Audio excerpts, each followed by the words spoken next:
Welcome to join our alumni talk tonight, even it's a Friday night, so thank you for supporting us.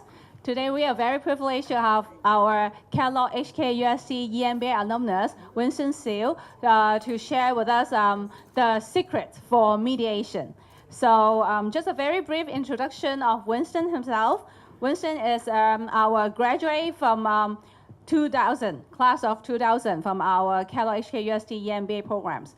He is a commercial mediator accredited by Centre for Effective Disputes Resolutions in London, general mediator accredited by Hong Kong International Arbitration Centre, Hong Kong Mediation Centre, and CEDR trained mediator assessor.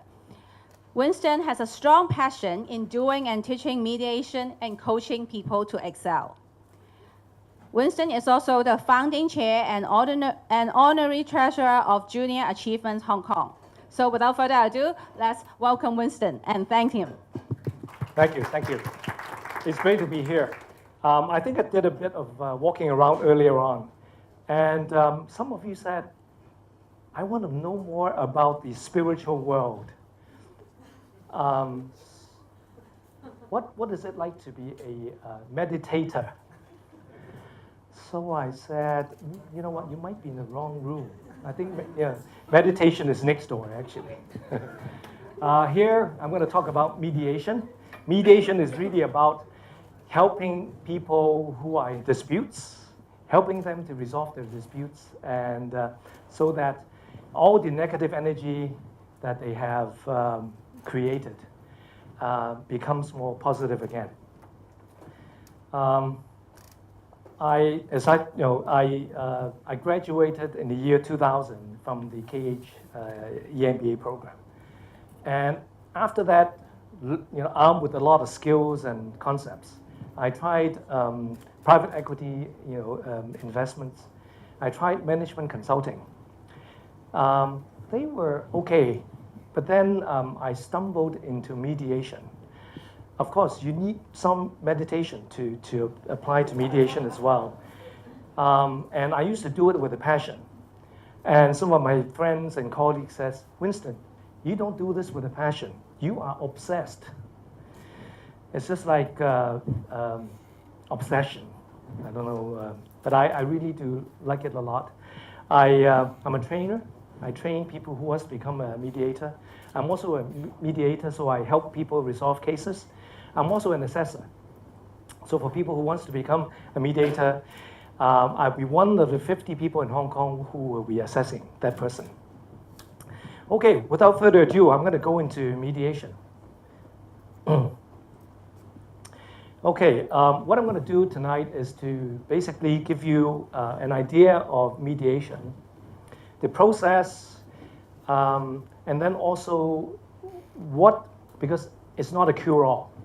Some disputes are not meant for mediation. They are meant for other dispute resolution court avenues. And I'll be talking on that too.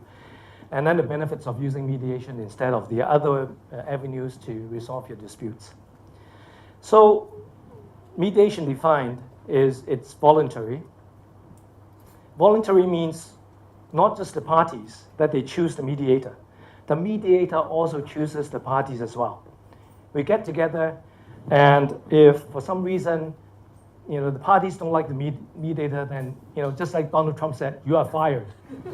But then, if I don't feel easy with the parties, I can also tell them, you're fired. Of course, I don't do that. I just say, I'm sorry, I'm not able to help you with this mediation. I would gladly, refer you to somebody else.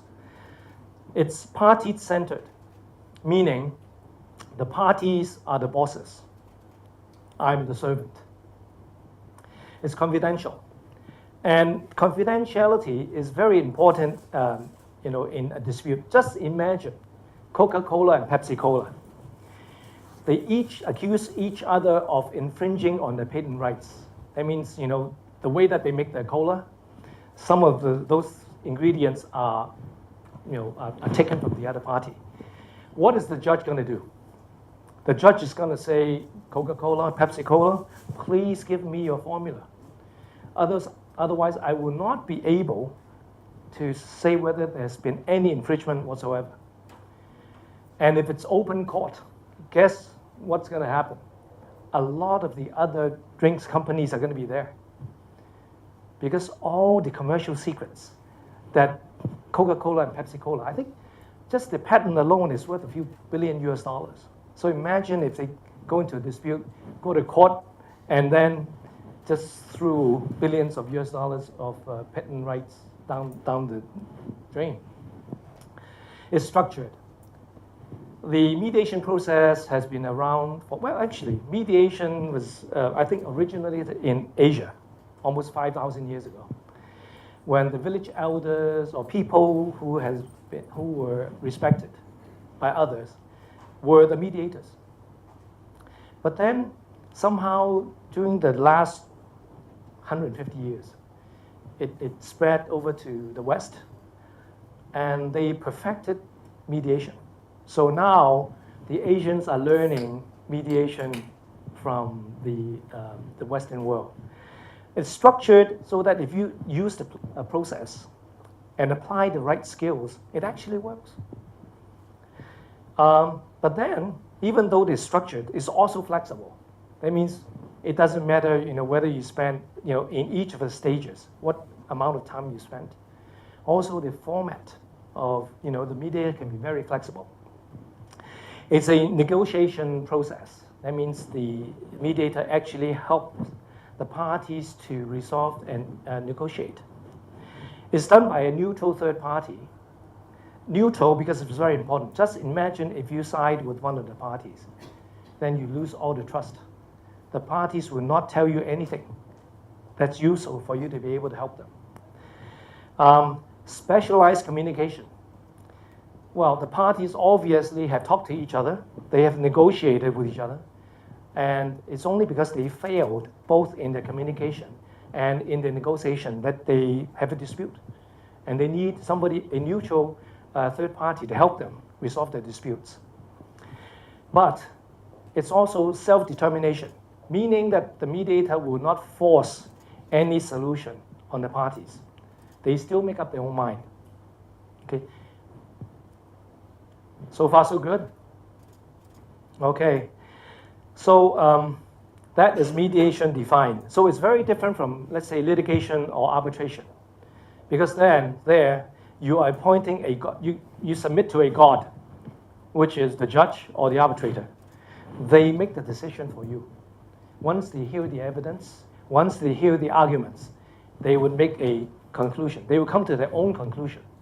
And then they will make a decision on how to settle the dispute for the parties. Okay, so there's no self-determination whatsoever.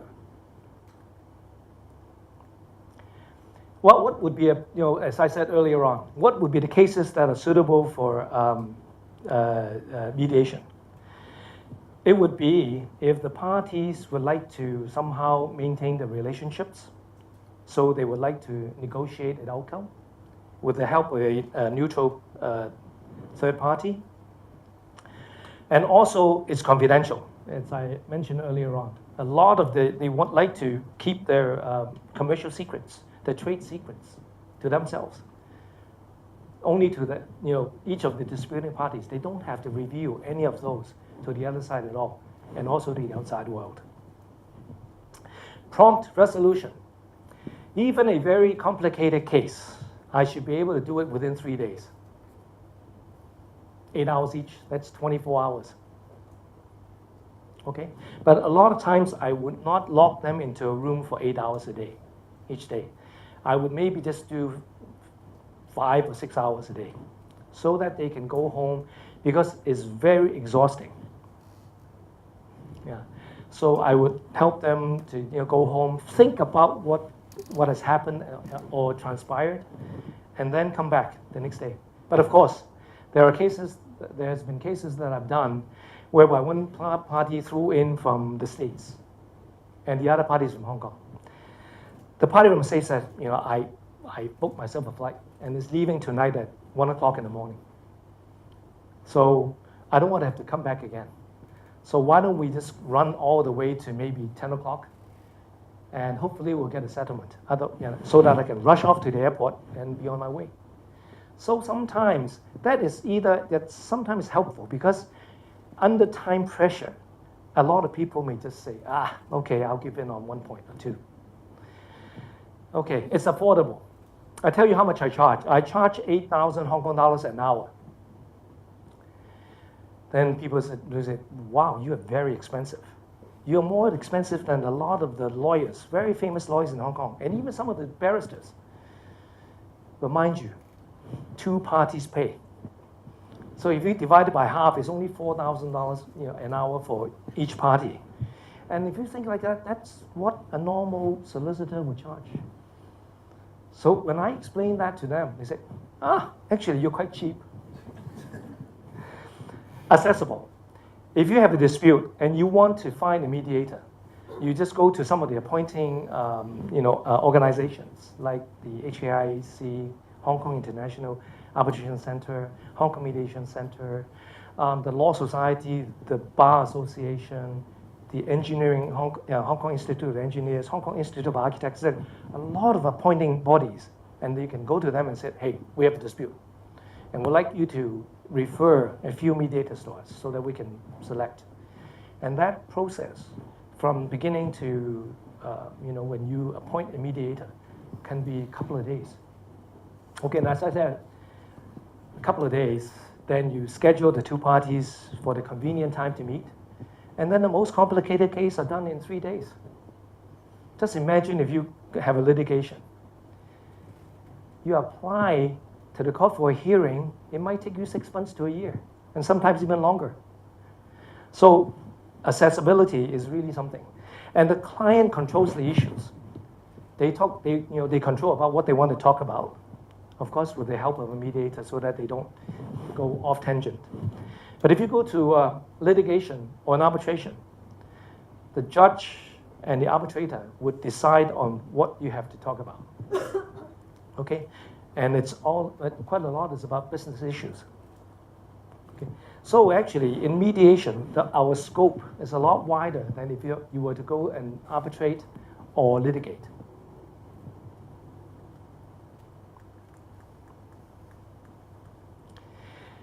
Not acceptable.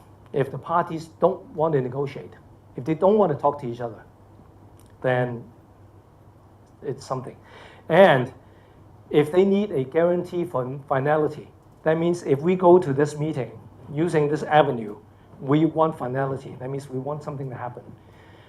Unfortunately, because it's self-determination, the parties decide on what they want to do. I can't guarantee that they will have finality. But if they go to court, if they go to arbitration, they will definitely get a judgment or an arbitral award when they use those avenues. Public airing.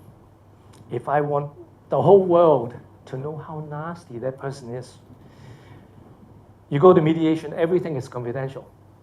You're gagged. You can't say anything. But if you use litigation, then a lot of court lawyers will come along, and all these juicy, interesting stories will come in and splat throughout the front page of newspapers. Precedent. If something has not been decided before, and somebody needs a precedent, then if you go to court, litigation, or even arbitration, they will be able to set a precedent for that case. Timing. What I mean by timing, it says early or late.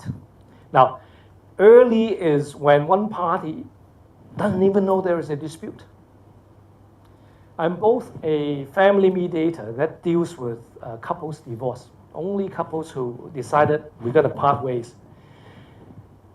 Sometimes, the party will come to me and the husband will say, or the wife, last week we were in Paris and we were so lovey-dovey. He or she even presented flowers to me or kissed me. And now, a week later, I've been handed a notice for a divorce. So sometimes it's so early that one party doesn't even know there is a dispute. Sometimes companies, one company doesn't even know they have business dealings with the other company. So it's too early. Okay, what's too late?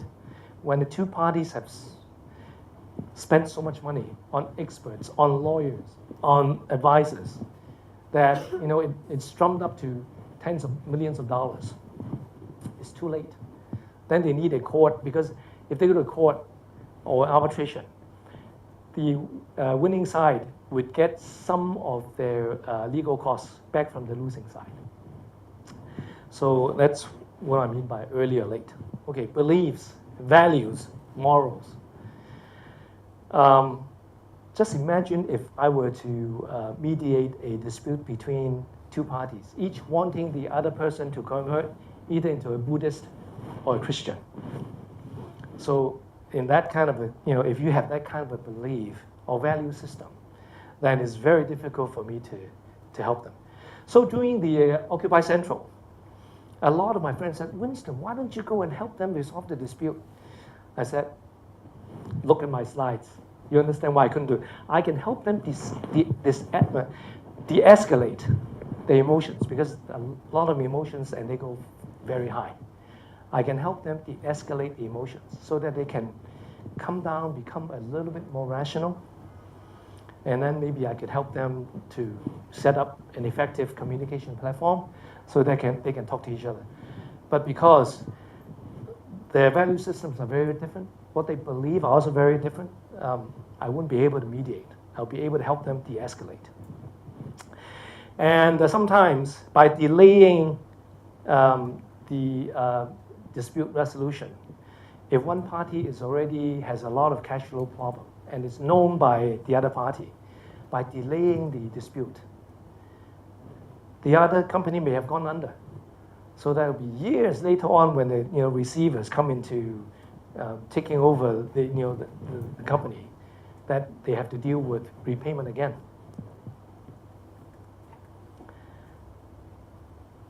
Okay, so some of the general characteristics of a mediation. It's interesting because in a litigation or in arbitration, it's adversarial. The two parties are trying to throw mud at the other person, discredit the other party, okay, by producing evidence, by hiring very good people to argue for them so that the other side is wrong, dubious, bad people. But in a mediation, it's a combination of the adversarial process, but a lot of times it's cooperative. It's collaborative in the sense that, hey, we have a problem, so let's all try to help together and solve the problem. So it's problem solving. And when you're in the problem solving mode, it's not adversarial, it's collaborative. It's a systematic approach to conflict resolution. As I said earlier on, there is a structure, and if you follow that structure, a lot of times it works. The only time it doesn't work is, previous slide, whereby you have these scenarios whereby you cannot mediate. Okay, now, so mediation is negotiation. It's helping the parties in dispute to negotiate a settlement.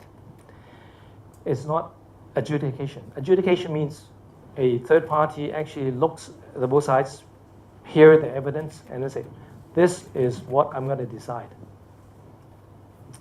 It's structured, but it's very flexible in the sense that if the parties don't want to go into a formal room, they can have a setting of a boardroom, they can have a setting of just sofas, bean sofas, so they can lie down with, and hold on to their head and so on to talk. It's very flexible. And if they want to, I've never had one, but some of my fellow mediators, they said they went on the beach. Yeah, so it can be that flexible in terms of the format. Whereas mediation is not rigid rules. It's not like if you go to litigation.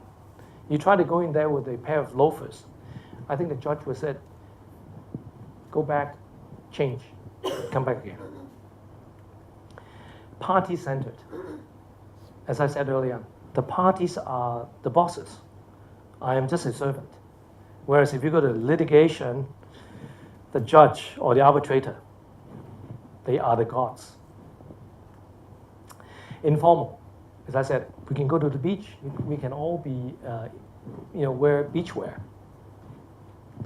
But you try to wear beachwear to the court or in an arbitration, you get thrown out. It's about the past for understanding. It's about the present and the future for negotiation purposes. Litigation and arbitration is all about the past. It's all about producing evidence. It's all about arguing who was wrong in the past. Okay, it's creative. As I've been in deal making for so long, this is some of the things that I do really well. I create these really outside of the box solutions for my parties, and they love it. I'm going to give you an example later on. But in litigation and arbitration, it's very traditional. So what are the stages in the facilitative mediation? Well, you have the introduction. That means the mediator would actually introduce himself. A lot of times, they have met with the parties separately. That's part of the preparation that one has to do. And for me, even if it's a pro bono case, because I'm like a Robin Hood in mediation. I rob from the people who are rich. I charge them $8,000 an hour. But for people who cannot afford, who cannot pay, it's pro bono. So I would, even for pro bono cases, I would meet with them. Because I truly believe that the 80-20 rule, if your preparation is 80%, your execution is going to be 20. But if your preparation is 20, your execution is going to be 80%. So I would meet with them, try to understand where they're coming from, and make them understand what a mediation is, what the process is going to be like, what they need to do. Okay, so that when I actually meet with them, then they know a lot of things. So that's part of the introduction too. Okay, the pre-mediation meetings. And then of course you have to, then when they come into the formal mediation meeting, I would of course remind them of the stages again, and my role and their roles. Okay, and then would ask them to each tell the other side what happened. How did they feel? What do they want to get out of the mediation? So, and then I would summarize. I would summarize that person's opening statement. And then I'll ask the other party to do the same thing. The other party would say what he wants to say, but actually, what is the purpose of having a summary? It's actually not to confirm that I heard the party without any misunderstanding. And it's also when sometimes the parties would use accusation against the other party. They would say some nasty words. I would detox those nasty words and convey that message to same message, same content, but I detox that message to that side. So if one party says, the other side is a liar, he is a terrible person, he lies all the time. So I said, so you would like for all of us to be telling the truth.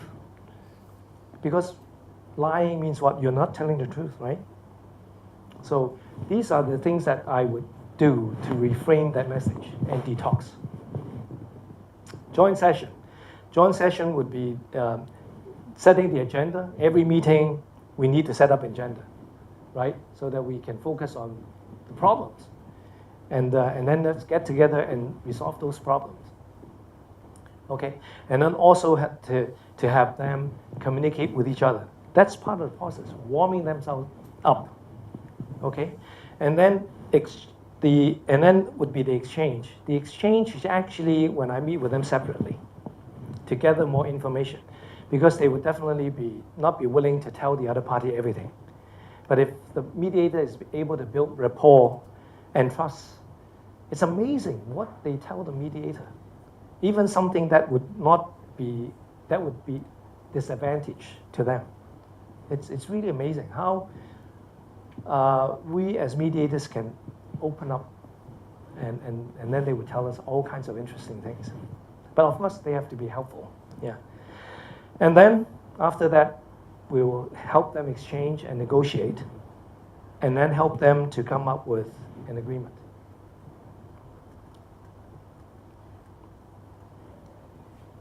So in the introduction, what are the goals? The goals will be to tell the parties that I'm neutral. You don't have to worry. I've actually done cases, but then if there is a conflict of interest, we have to declare that as soon as we know. And there was this case about noises from one apartment to the adjacent one. The owner of the apartment has been, raising pets ever since they bought the unit, and so the next apartment was tenanted, and there were also pet lovers in the beginning, but those people left, and came a couple with a baby. So what happened was that when the baby cried, the dog barked. When the dog barked, the baby cries even more. And so it was driving the new tenants crazy. So eventually they actually lodged a complaint and a litigation against the apartment. Just being, there's all these noises. Either you get rid of the pet or you move out. But these guys are the owners. They've been there for so long. So, so I had to mediate a case. And because I love pets too, I have a lovely schnauzer at home. So I had to declare that, hey, I'm a pet lover. So if one of the party, if the new tenants do not like me to be the mediator, then I have to excuse myself. And sometimes it's very interesting. It's only when you actually get into the mediation that you find out, my goodness, you are a KH. And of course, you don't know about that in the beginning, right? So I have to declare that I'm also a KH graduate to the other side. So anytime when you find out that there is a conflict of interest, we have to declare that. So neutrality is something that is very important for a mediator to have. Okay, we control the process because the process is structured. So we have to be the manager of the process. If they veer off, then we have to bring them back. But we don't control them as to what the agenda items are. We let them set the agenda items. And so I really, because I'm the servant. So whatever they want to talk about, even if it's something that's ridiculous, I will never put them down. I will say, okay, because later on, they'll get stuck. And then they'll say, hey, it's not working. Then we'll say, it's okay. Let's go backtrack a little bit and start maybe, how about in this direction, instead of the one that you insisted on. Build rapport. Building rapport is very, very important. It's just like, when you drive a car, you go into the car, slam the door, and if you don't crank up on the engine, what's going to happen? You step on the accelerator, it doesn't go, right? So building rapport is actually in mediation, cranking up the engine, making that human connection with the two parties. Okay, and sometimes there are power imbalance. A big corporation, and then on the other side is the owner of a mom and pop store. So what do? We're trying to tell them that, hey, in mediation, it doesn't matter. The other side will not be able to throw money at you or to throw influence at you, because ultimately the two of you can decide whether you're going to agree on the settlement or not. And you have the power to say, I'm not agreeing to your dictated terms. And just imagine, we also, in terms of the mediation room setup, if we have a disputant, Yao Ming, who is 7'5", I think. When he went to the last party congress, I think the chair actually said, "Can the person at the back please sit down?" And Yao Ming replied, remember he said, "Sir, I'm sitting down already. Would you like me to lie down?" He was sitting down, but yet he was so tall as compared to the other people. And if you imagine Zheng Ziwei on the other side, it was only 4'9". So if you sit them in that room, and their chairs are the same level, Yao Ming would be towering over the other guy. So what we try to do is to lower Yao Ming's chair and to raise the other person's chair, so that at least they would not be at that kind of So these are kinds of psychological power imbalances that we do. And another thing is we have to be aware of cultures. In the Western world, I think the important party they always come first. But in the Asian context, a lot of times, the important party, they always come last. So, so there is this subtle nuances in just cultures alone that we have to be aware of.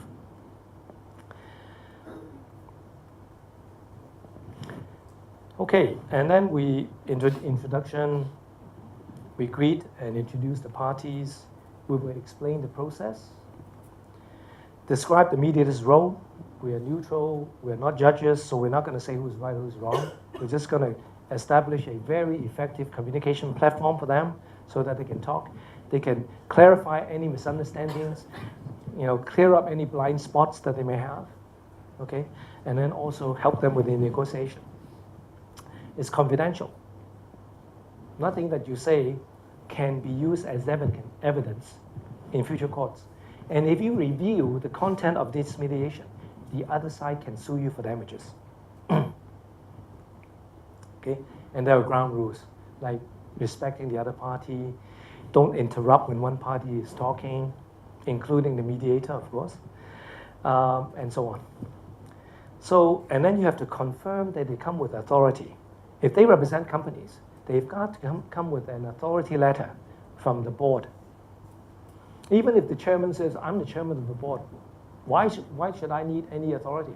He said, you may be chairman of a board, but if you represent your company, there's got to be a board resolution saying that you are here and you can represent the company, and also sign any reasonable settlements.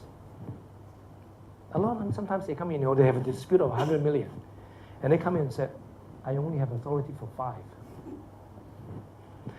But then I don't say, and I would just ask the other party, the other side has authority to settle with 5. Would you like to continue with this mediation, or shall we adjourn? Okay. Sometimes they say, it's okay, we're just going to talk. It doesn't matter. If he's fishing for information, so am I. That's power imbalance. It's part of showing that. And then they may have questions about the process and about the role and so on. Okay, the joint sessions. It's really to facilitate communication so that they have an understanding. A lot of times they have blind spots. And it's very interesting. There's a chart. One side is, from 0 facts to 100% facts. And the other side are the rules. Okay, 0 rules, they don't understand any of the rules. Whereas to 100%. If each of the sides don't understand any of the facts or any of the rules, they don't even know they have a dispute. Okay? If they know 100% of the facts and 100% of the rules, they don't need, because they'll be able to negotiate a settlement. It's only when they know 半桶水, when they only know half or somewhere in that facility, and also the ground with the rules, that they need somebody to clarify all these facts and rules for them. So it's to facilitate communication, understanding, managing interactions. A lot of times they would be negative when they come in. Otherwise, if they are able to resolve their own disputes, that they don't get into this. And there's a lot of negative energy. And what I want to do is to change that negative energy into positive energy and power imbalances. I've already explained that. Okay, in the joint sessions, try to gather some more information about the facts, about the rules, about their positions. I will also summarize what each party have said so that I'm clear on what has been said, and also to detox the message so that the other side, when the other side party hears that, it's not as bad. It's not as inflammatory. And then I have to, sometimes give them, write down the issues, setting the agenda, okay? And then, okay. And separate meetings, what we call caucuses. Separate meetings are very important.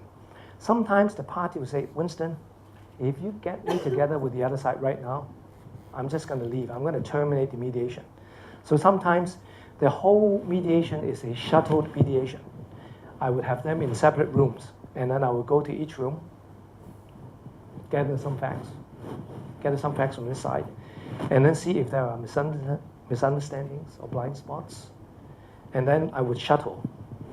And I've done cases whereby the parties don't even see each other, not even until the very end. They would even sign the settlement agreement separately.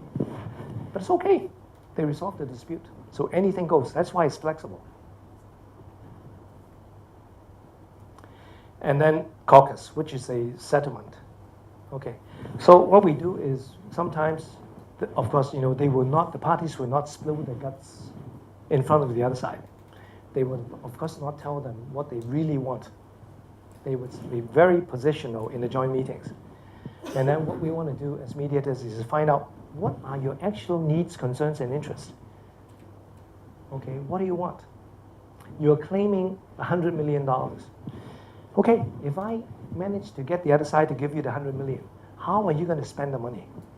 How are you going to deploy all these resources? And they would give you, all kinds of ways that they'll be spending money. And that would be some of the needs and concerns, right? So, of course, this is only one of the questions I would ask. They would have emotions. So I would have to be there to let them vent the emotion and calm them down. Discuss confidential information. Okay, Pepsi, Coca-Cola, what do you think? You of course said that you have your own patent, but what do you think the other side is saying about something of the ingredients that are the same? What do you think they are? And maybe that both of you have some, common ingredients, and then you would have your separate ones. What are those? Okay, and if they trust you, they will tell you. Of course, if you reveal that, they might kill you. Identify the party's interests, that's what I've said. And then you try to help them create options for agreement. And then after they come to options, you would help them reality test it. An example, you make $100,000 a month, okay? And you owe the other side $1 million. So you tell, easy, 10 months, I repay what I owe you. Then the mediator said, wow, looks like the person doesn't have to spend a cent on 100,000. So I would ask, how do you get to work every day? How do you have lunch? Okay, do you have to pay salaries tax? Because 1.2 million a year, I think a lot of people would have to pay salaries tax unless they have a really good tax lawyer. So we have to do this kind of reality testing to help the parties understand that maybe some of the the options that they think are not just will not fly. Exchange. You facilitate communications again. You have an understanding of what they want, okay, but not an agreement yet, okay. And then you have to jointly help them to say, one party said this and the other party said that. Well, let's get together and both parties try to find out what happened. Okay, what actually happened? Maybe there was a misunderstanding. So we can clarify these misunderstandings.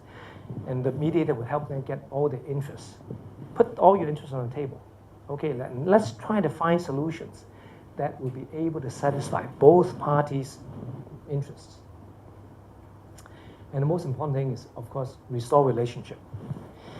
Because in the separate meetings, I would ask, how long have you been doing business with the other party?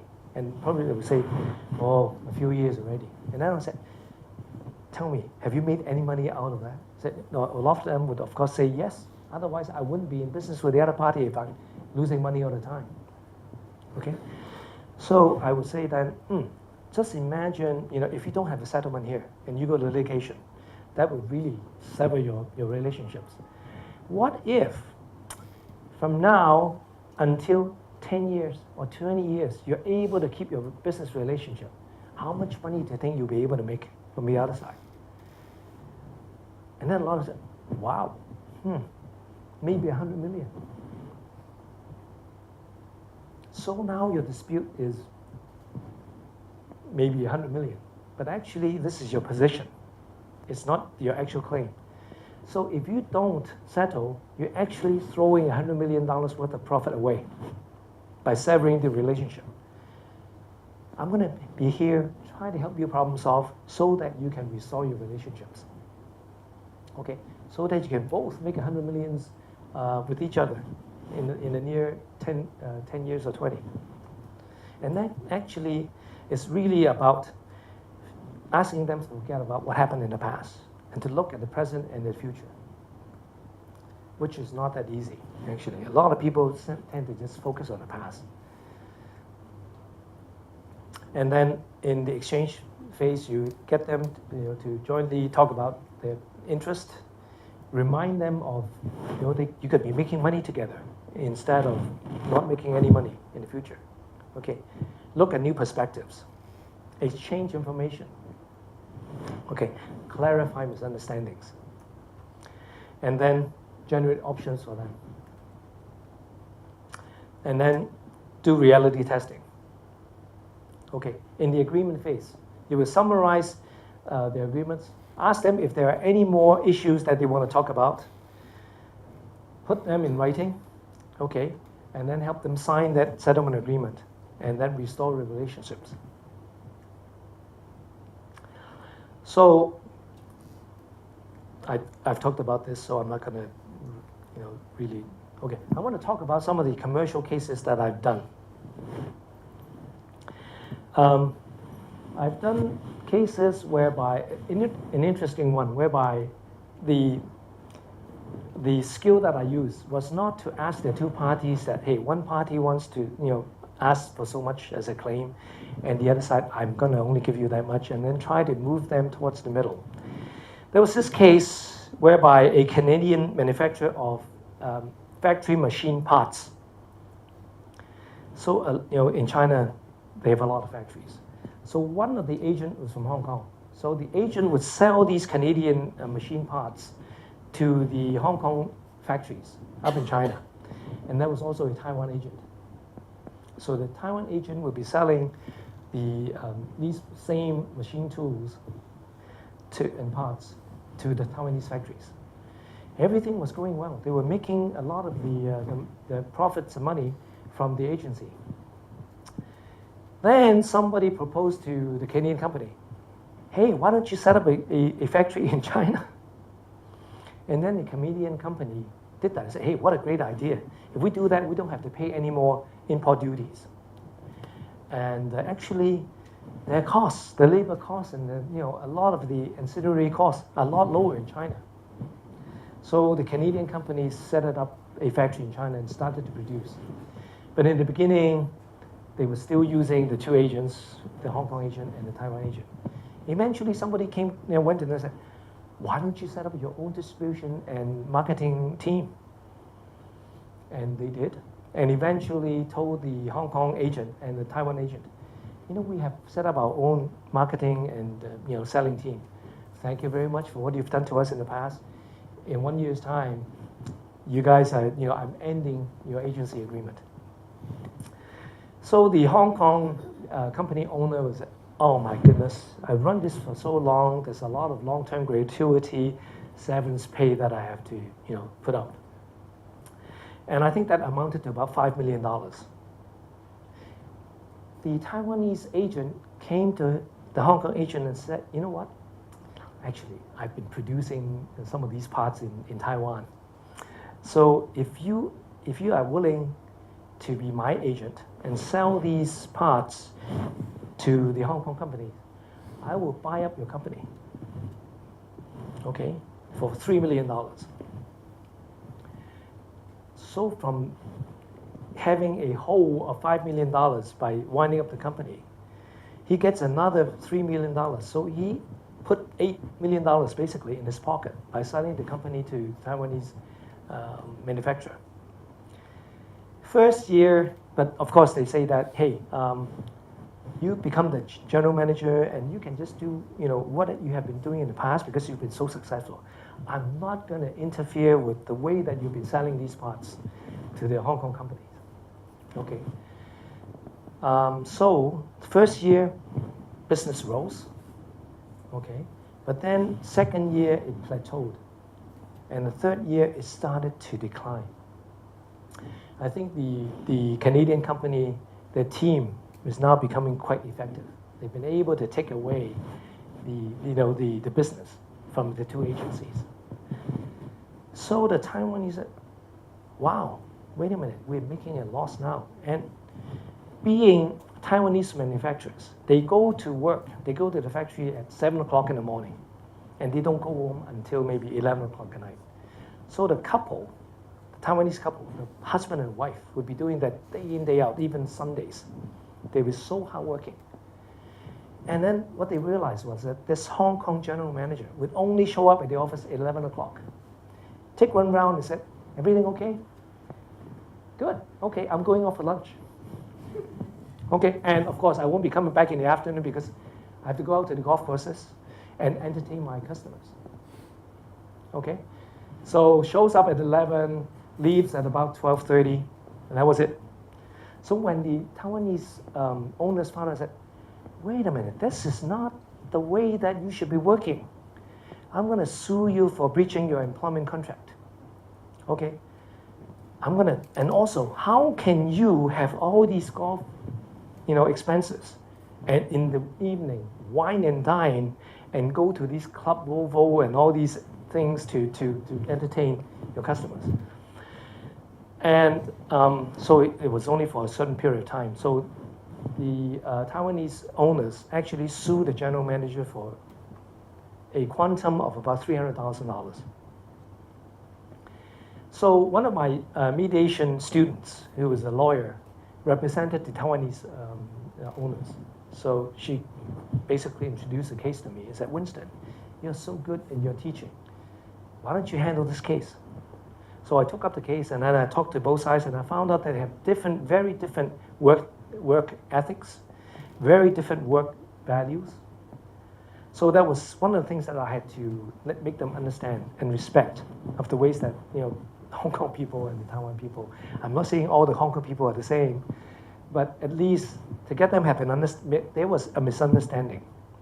So I clarified that, and I also used, and of course a lot of things I had to do because the Hong Kong general manager said, I'm going to go to the labor tribunal and sue for unlawful dismissal. And all these things, I've been doing that for years. And I have all these accounts that I'm able to produce to prove that this is the way I've been working. Okay? So, so I told him, hey, let's talk about 3 years ago when Taiwanese owners came to you and basically offered. What was your feeling then? He said, of course I was very grateful because I was going to be in the hole for $5 million. And they gave me another $3 million. So I basically earned $8 million when they took over the company. So I said, that's interesting. Now, they offered you $3 million, right? What if at that time they say, how about giving me a 10% discount? Which is $300,000, right? He said, of course I was willing to do that. Of course. I was going to be $5 million down the hole. And then I'm getting another 2.7. So, 3, even if it's not 3, it's 2.7. I gladly, even if it goes down to $1 million, so that I only get 2, I'll still be very happy. I said, okay, well, are you willing to do that? Let's not look at the other side claiming you for this $300,000. But just to treat that 3 years ago, the owners asked you for a 10% discount in the purchasing price. So he said, okay, took out his checkbook and wrote the other side, $300,000 then and there. So it has nothing to do with who's right or who's wrong. Basically, I just used psychology. Went back to when he was really happy, when he was really worried about having to dish out $5 million to wind up the company, to getting somebody to buy up the company, how grateful he was at that time and how lucky he thought he was at that time. And to roll that to here now, 3 years later. So that he was grateful, he was still grateful when he thought back into those times. So there's a bit of psychology involved in that doing. So that was that one. And then there was another one that I'm going to talk about workplace mediation. Somebody mentioned that I like working for charities and pro bono, of course. So there was this organization that I worked for as their chairman of the Hong Kong branch. This organization, this charity, non-profit, had their headquarters in Cambodia. And their headquarters is in Switzerland. The whole Phnom Penh office was dysfunctional. They had 14 staff, and each one of them was not doing well with their, their fellow colleagues. So I went to Phnom Penh for 1 week. I interviewed every one of them, 14 of them, and said, now who do you have issues with? Who would you like to repair your relationship with? And so I came back with a 14 by 14 matrix, and then I had to talk to each of them and then arrange meetings for each of those that they had problem with. And then at the end of the week, I was able to get them to restore the relationship. And actually, there was one person who I couldn't help, but actually I helped them in another way. That person was from the UN, one of the UN nonprofits. So when he came to work for this company, he had the expectation that he was going to be the regional MD. And then they actually hired another person to be the MD, so there was this glass ceiling that he was hitting all the time. So he was very unhappy. And he was so unhappy that he was annoying a lot of the other staff because he was the second in command. So he was able to, I guess, abuse a lot of the other colleagues. And he also brought all those frustration and anger home. So the wife and the kids also suffered. So I actually went to him and said, if this is the case, have you ever thought about leaving the company? I think there's this glass ceiling there, and you will never, you won't be able to get to the top spot. So if you go outside and look for other jobs again, you may be able to achieve that, what you want. He actually went out and applied and became the MD of another UN nonprofit. And even up till now, he was so grateful. He said that, Winston, I really want to thank you. You basically made me look at another perspective. I was really hurting myself.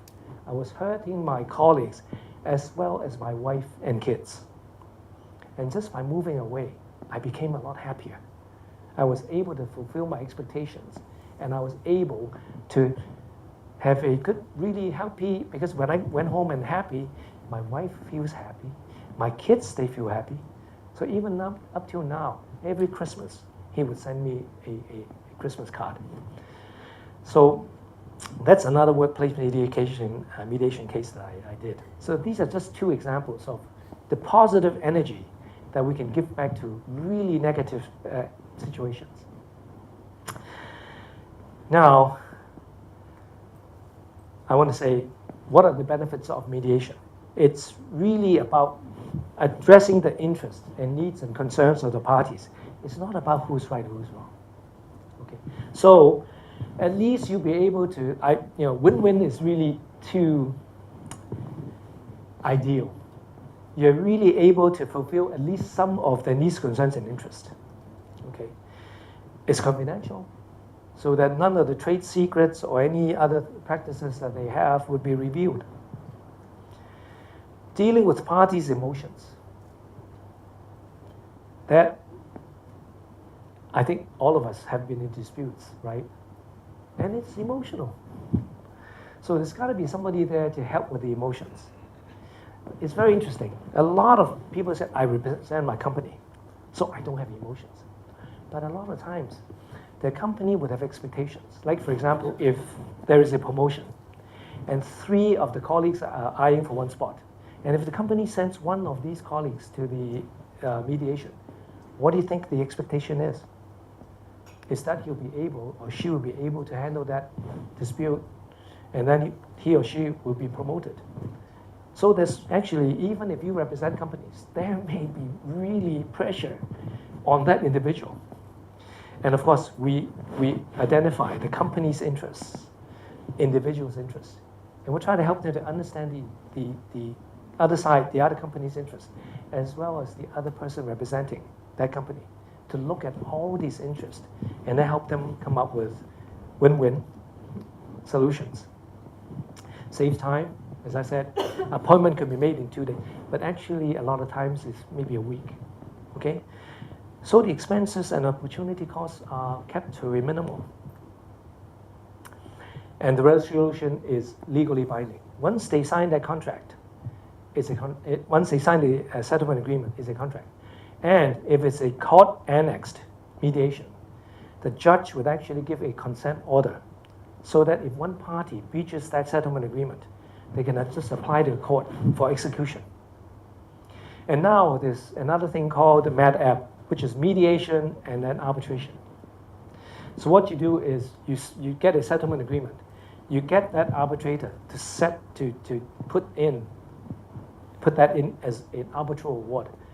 And because of the New York Convention, if the party breaching that arbitral award is in any of the 120 plus countries, you can just go to that country, apply to the courts for execution. So it's not only legally binding in Hong Kong. If you get that into an arbitral award, you can get that enforced in a lot of countries throughout the world. And it does not affect if the mediation is not successful, it will not affect the rights to pursue litigation, arbitration, or any other avenue that they want to pursue after the mediation, after the failed mediation. Okay, discourage litigation. Persuade your neighbors to compromise whenever you can. Point out to them how nominal winners is often a real loser in fees, expenses, and waste of time. Abraham Lincoln. 200 years ago, he already said this. Okay, another person. Anyone who conducts an argument by appealing to authority is not using his intelligence. Okay, just his memory. Okay, and this one is Da Vinci. Okay, so even this one is a lot older than Abe Lincoln.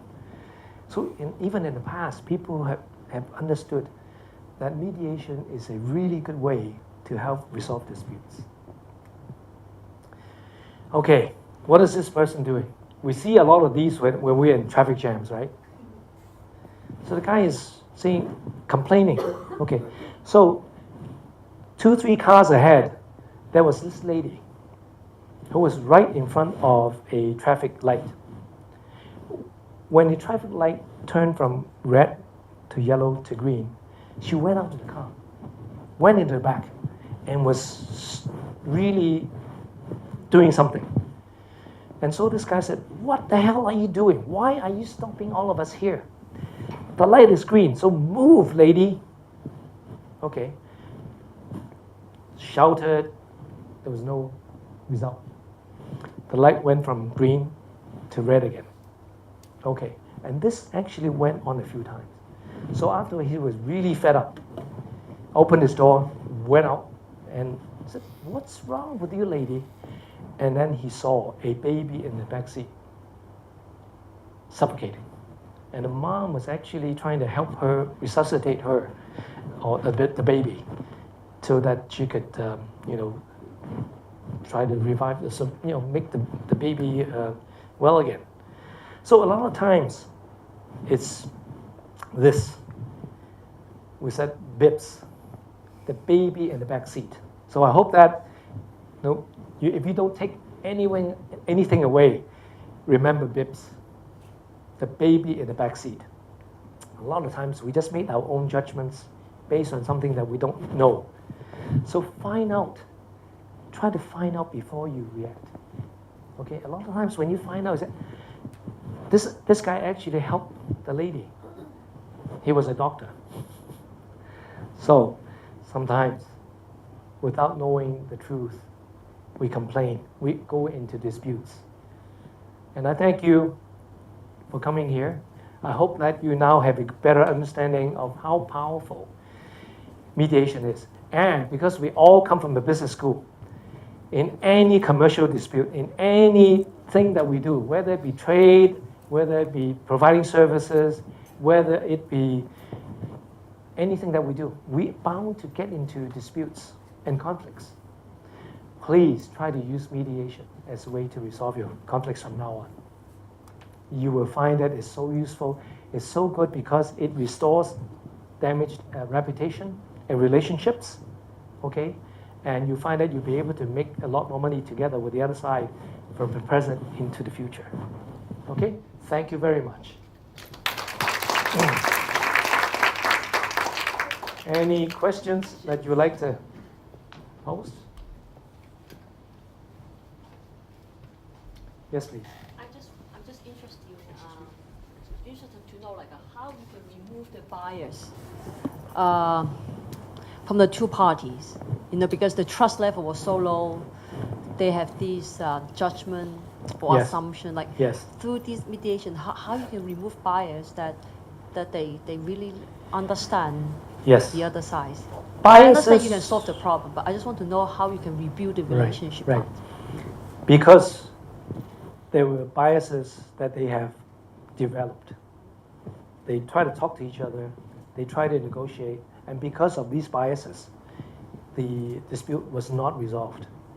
But with a mediator, we actually try to understand what the biases are, okay?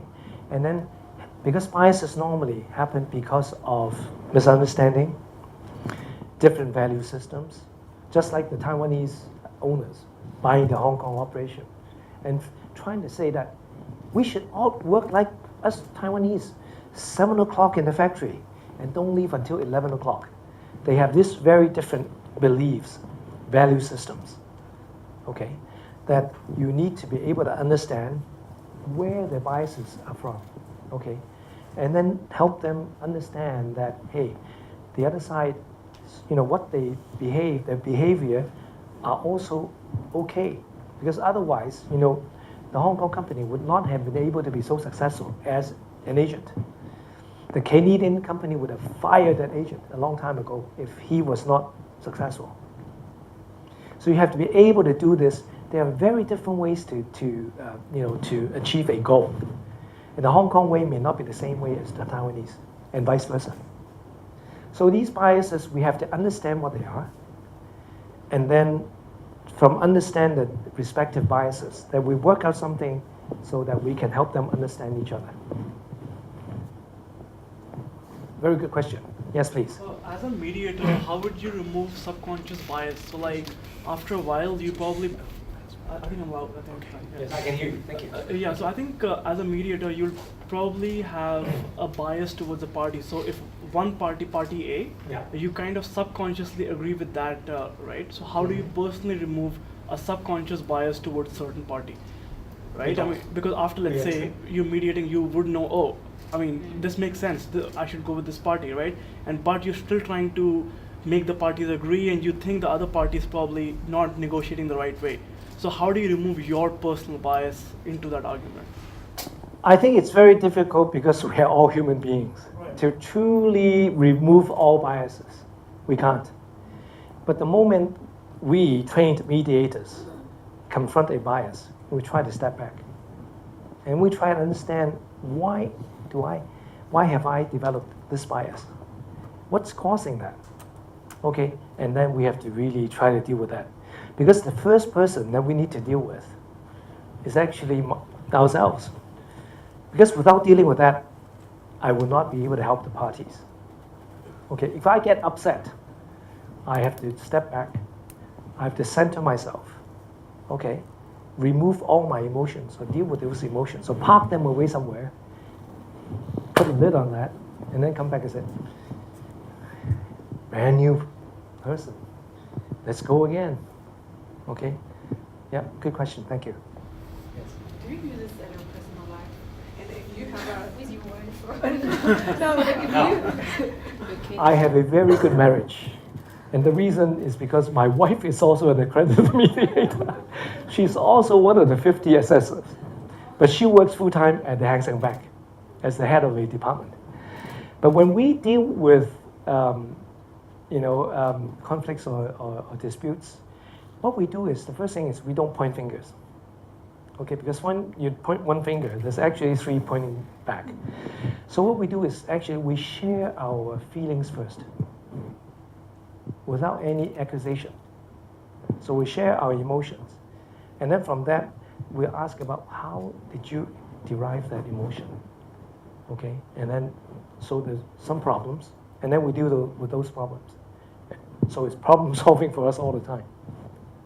Yeah. How about the other party is not, mediation, and so if you have conflict with other parties, and you use a methodology, you have a mediator when you solve the conflict with others in your life. Yes. I don't confront people. Or very seldom do I confront. Because in any confrontation, you just sever that relationship. If the other side is still very emotional, I would just give them time. I would pay them a lot of respects. I would give them a lot of subtle, things to try to, tell them that I care. I really care about our relationships. But if you try to confront somebody who is very emotional, you're not able to crank up that engine, right? You're not able to make that human connection, and then it doesn't work. So you have to be able to let that person calm down, build rapport by giving all these good messages, sending good messages, and telling that person or through third parties how much you care and value that relationship. Hey, we have a problem. Let's solve it. Let's go problem solving. Yes. What has been your biggest challenge as a mediator? Like, based on lots of cases which you've dealt with, like, what's your biggest challenge? I think the biggest challenge is if they, originally they want to talk to each other, but because of all the hostility and everything they throw at each other, they say, hey, this is not going to work. So I would, if that's the case, I would separate them into different rooms so that there's no longer any lobbing of these insults at each other. I would do shuttle mediation. And then I'll help them deal with the emotions first, get them de-escalate the emotions, and then work. Okay. So what's the level of awareness of this channel to resolve dispute in Hong Kong? Are there many people using this channel? Well, the government and our judiciary are promoting this in a big way. And even our financial institutions, because there is I think a lot of you have seen these ads at the MTR stations, boxing ring, these people in gloves, and then resolving the decision and smiling at each other. That is what the government and the judiciary has done in terms of promoting. And so, I don't know whether you know, all the financial institutions in Hong Kong have signed this agreement to use mediation as a way to resolve the disputes. Yeah. Yeah, when I'm hearing what you're saying, I'm thinking about startups. There are a lot of startups where one of the main causes of failure for startups is the disagreement between the founders. So I think when you're doing a shareholder agreement, especially for small companies that are just starting, I think it's interesting to put a clause in there saying if there is a dispute before going to court. That's actually something people do. You have to go to try to find an agreement through mediation before litigation. Because it's very emotional usually, especially for between shareholders. It's their baby. Yeah, exactly. And it's not about money, it's about, I think the ownership. And each of them have put in so much effort, so much time, and so much other resources to put the thing together. Yeah. Yes. Hey, Winston, I think probably you have a very good business today, and that based on your good track record. How did you get your first move when you start this business? A lot of people, what they do is they get accredited, and then they would put their name on the panel, on the credit, on these organizations that I mentioned previously. I have gotten very few cases from those. What I rely on would be my professional network because during my professional life, I've met a lot of people, and they know how capable I am. Because if you look at the panel, and then there will be people who have done 0 cases, and then there will be people who have done a few cases, and then there will be people who have done zillions of cases. Who do you think the parties will go to? If this person want me charging $8,000, I'm not going to pay $8,000 an hour. I'm going to go to some of these. Okay. But then would they go to somebody without any cases? Of course not. But your friends, your associates, know how capable you are. So they can, recommend you to become a mediator for cases. And based on your experience in your particular business sector, and a lot of times people now, they want people who are business sector, specific, to be able to get, use their experience and to use their expertise to help the parties resolve their disputes. So I was talking about facilitative mediation. There's another mediation now called evaluative. The parties are finding, because facilitative, we are not allowed to give views. We're not allowed to give solutions. So we go about it in a very roundabout way. We ask a lot of questions so that they can come to a conclusion. But now they're saying, Winston, I give you $8,000 an hour, and you are not able to, and you won't give me any views or any options. I'm really frustrated. I'm really disappointed. So now there's evaluative mediation. And the government of Hong Kong and the judiciary are looking into how to promote that now. Because a lot of cases, you actually need industry knowledge. You need business knowledge. So you guys would make really good mediators for those cases because you are also very experienced. So I'm seeing a lot of future in all of you to do evaluative mediation. But in order to get to that, you have to understand the basics first. Facilitative mediation is kind of like the bachelor's degree. Evaluative is kind of like the doctorate. So you have to go through that. You have to learn all the basic skills first before you can become an expert. Yeah, but I can see a lot of potential in all of us because what happened lately? Trade disputes. But you know what? I think behind each of the parties, they have a lot of really good negotiators, or maybe even mediators behind them to even the side who has been quite challenging. Okay, I think they have a lot of advisors as well. Okay, well, it's 8:35. I think if you guys have any questions, please go to the office to get my email address, and I'm willing to answer any of your questions. I hope you enjoyed my presentation tonight and appreciate how powerful mediation is. So, may I have one last question? Yes. So there is any experience that for mediation that the case cannot be settled? Of course. So can you share the experience? Sure. If the parties don't want to have a So what settlement. do next then? If the parties don't want to talk to each other and don't want to negotiate, there's no way that because it's self-determination, I cannot drag them like a judge or an arbitrator can. So what's the percentage of within those cases? How much of them? It really varies. For me, my success rate is 90%. Okay? But actually, you can also be in business if you have a 0 successful rate, because some of the parties may want a bogus mediation. The court said you have got to try this mediation. Otherwise, even if you win the case, I'm not going to get the losing side to pay money to you. So say, okay, Your Honor, thank you very much. They get the one with the 0 success rate, knowing full well that they can have the litigation in the future.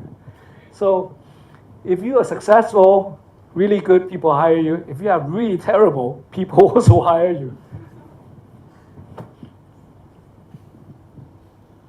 Wonderful. Thank you very much. Thank you, Winston. Thank you you. for your time and very insightful sharing. My pleasure. Yeah. May I now invite our Executive Director for School Development and Master's Programs, Mr. Chris Zhang, to present a souvenir to our speakers today.